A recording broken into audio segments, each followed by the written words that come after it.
Yeah, I didn't have any Hunger Games books, so it's just a bunch of books about teenagers getting killed. So, yeah.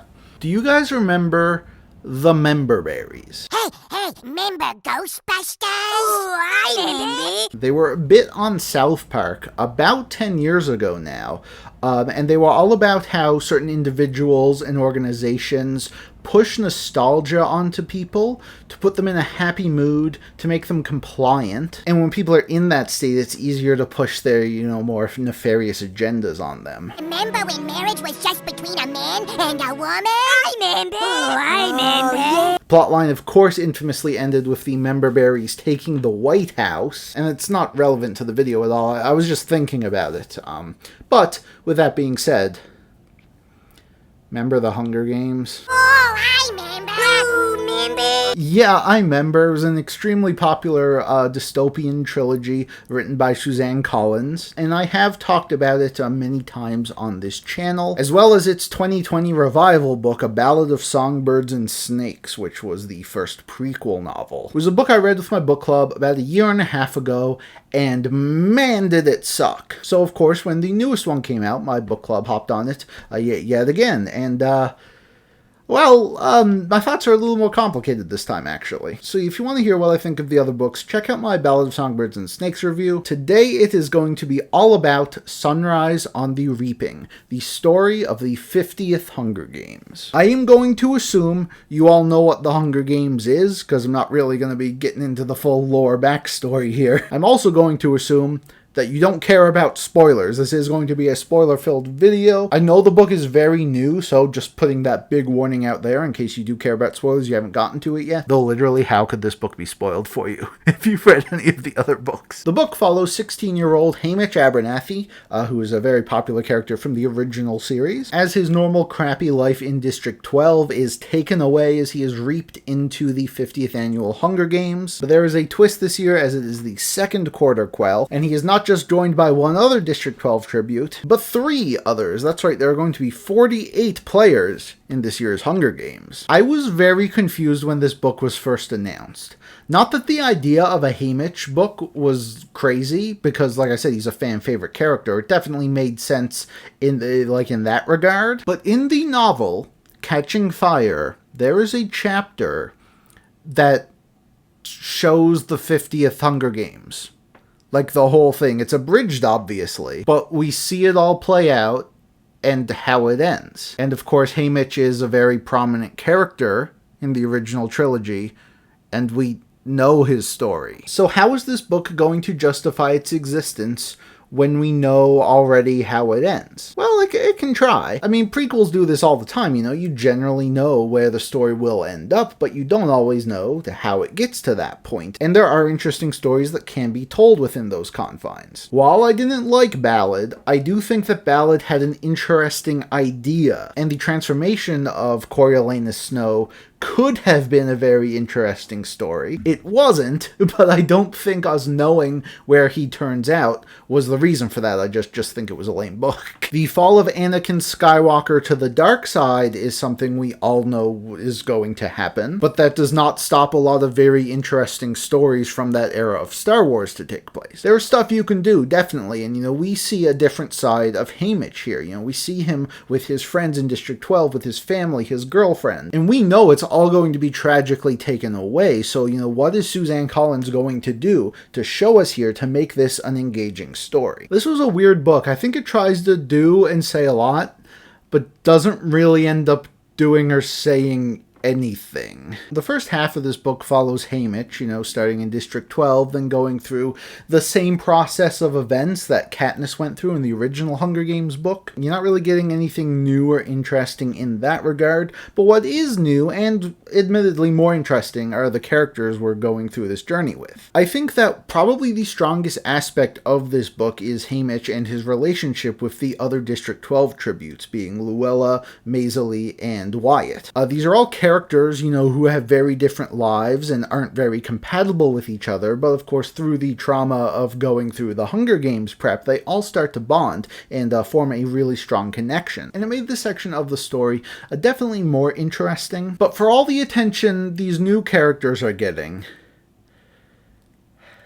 For some reason, Suzanne Collins decided to insert every single Hunger Games character who is alive at this point into this story. It starts right away. We're seeing Haymitch and his best friend, who is Katniss's father for some reason. Plutarch Heavensby is here, Philip Seymour Hoffman's character. It's like, oh, hello, former victors, Mags and Wyrus. Hello, Jeffrey Wright. Hello, Elizabeth Banks. How do you do? Welcome back.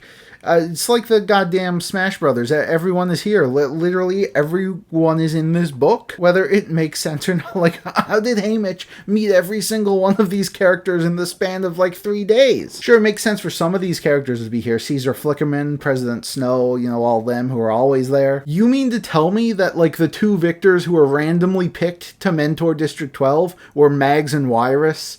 Shut the hell up. I thought that this book was just trying to do the Hunger Games again, but once we start getting introduced to all of these characters again, it became clear that they're actually trying to do Catching Fire again. As Haymitch meets Beatty, of course Jeffrey Wright, who lets him in on a plan that him and his son, who's one of the tributes, have been hatching. A plan to essentially shut down the arena so all the tributes can escape. And I'm thinking whoa. Slow down, hold on. Based on everything we know about Haymitch in the 50th Hunger Games, where the hell does all of this fit in? I'm not going to go back to read through Catching Fire to see if he ever mentions being best friends with Katniss's father, or, knowing all of these people right from his first games, or this plot that they all hatched, this big rebellion back during the 50th games.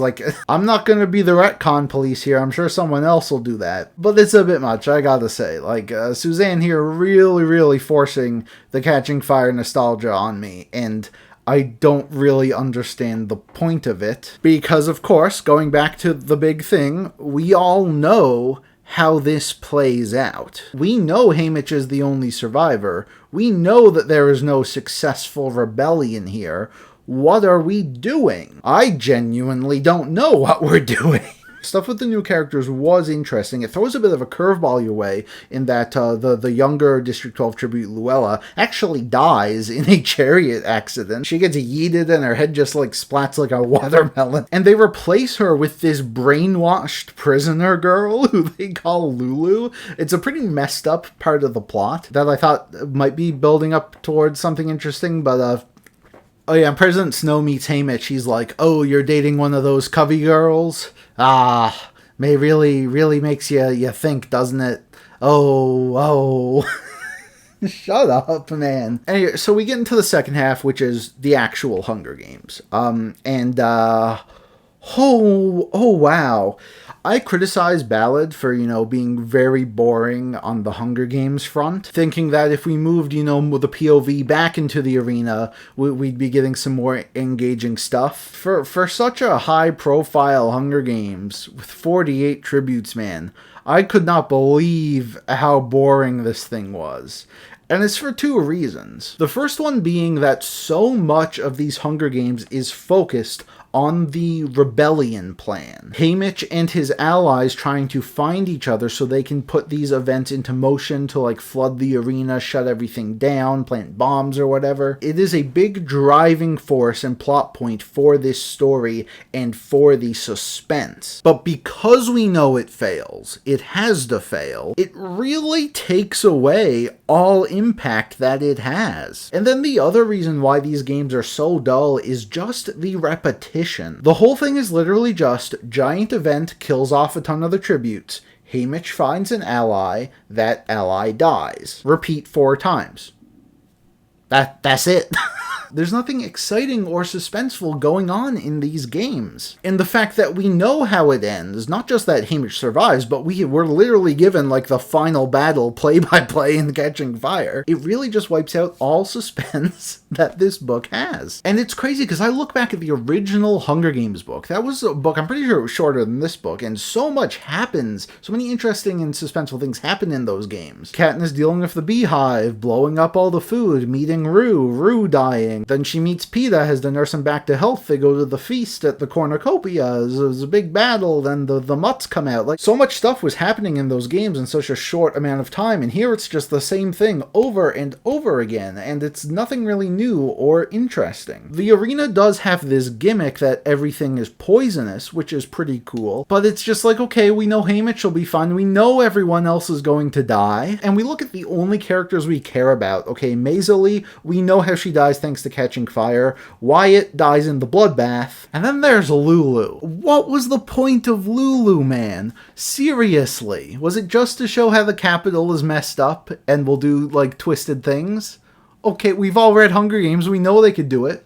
Why replace Lulu with just, like, this weird little, like, creepy girl? That's messed up. I know she was tortured and everything, but, like, we aren't attached to her like we started to get attached to Luella. And you have to think, like, okay, something must be happening with Lulu here. No, she literally just, like, face plants into some flowers and dies, and that's it. I feel like if Luella had not died and had not been replaced, and we had been with her more, and then we finally get to this point where she dies by poison, it would have hit a lot harder. But no, instead it's just this random girl. I have to say, a lot of the deaths were so over the top, they were kind of comical. Like Beatty's son, Ampert, who of course he meets up with Haymitch at one point. They send a load of mutts onto him, which are like these rabid squirrel things, and they literally do some Looney Tunes ass move where they just like go in, they swarm him, and then they disperse, and all that's left are his skeleton. What the hell? That's so goofy. And again, the whole thing with there being 48 tributes doesn't really matter because there are just these big events that happen in these games that wipe out a whole bunch of them. So there being this many tributes never really feels like a big deal in these games. So yeah, things play out exactly how you would expect them to. And we see essentially the what was told to us in Catching Fire play out. Except, of course, for all of the stuff with Haymitch trying to blow things up. Like he throws a bomb at the force field or something. Obviously it fails. Like nothing here works. Nothing here was ever going to work. So what was the point of all of this? To give the book credit, I do think they tried to have a point. A big theme of this book is clearly propaganda and media manipulation. From the very beginning, when Haymitch's reaping goes off the rails to, Luella being replaced by Lulu, all of these signs of rebellion getting scrubbed out of the games, that is a very clear and central theme in this book. And it does recontextualize what we saw in Catching Fire as, hey, these may be how events played out. It's not like the full context. It's not how everything works. And that's why we should question and be skeptical of, authoritarian regimes or whatever. But here's the thing, the series already did that. Like, that this has always been a thing the series has done. We're not saying anything new here. And it just feels like an excuse to have all of these Catching Fire characters come back in to be like, hey, you see, they were always thinking about rebellion, and they were always friends, don't you know? All this really makes me wonder is, like, why none of this had been mentioned before. And so, yeah, it obviously ends with Haymitch going home, and his family gets killed, and his girlfriend gets killed, because, President Snow's a jackass and everything. Punishment for Haymitch trying to rebel, and now he's, like, living alone in the Victor Village, becoming an alcoholic. Very into the selected works of Edgar Allan Poe for some reason. Like, if those have survived into this weird new era of the world, what other art is still around?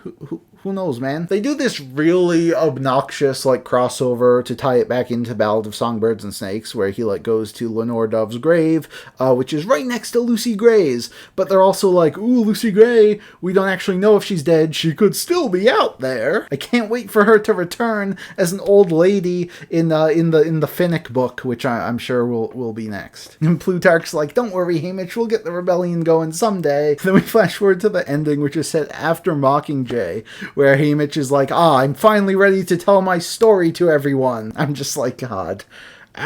So this was a weird book.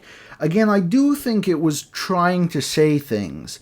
I just don't really understand what the point of really anything was other than just nostalgia fan service. I'm sorry, like, I see all these characters coming back. I see them trying to do Catching Fire again. I'm just like, guys, what What the heck? What the heck is all this? There were some interesting and well-done elements here, which is a lot more than I can say for Ballad of Songbirds and Snakes. But I just really felt like this book was lacking a whole lot of substance, which I know Suzanne Collins is capable of pulling off, and hopefully when we do get the Finnick book, she improves a bit more, because, the Finnick book is coming, man. I hate to tell you, but I'm pretty sure we're getting a full ass Lucy Gray prequel trilogy here, and I'm sure my book club will probably make me read that. So I guess I will see you whenever that happens in 3 years or so. I know a lot of Hunger Games fans are really digging this book, and I think that's wonderful, honestly. Obviously, I mean, this book has a ton of stuff for fans to like, and as I now exist outside the target demographic for Hunger Games, I'm just gonna let this rest now and let people enjoy it and stop being such a bitter old man. Thank you for watching. Leave your thoughts on anything Hunger Games related down in the comments below, and I will see you next time, which I believe will finally be a return to the Wheel of Time. Last time didn't count.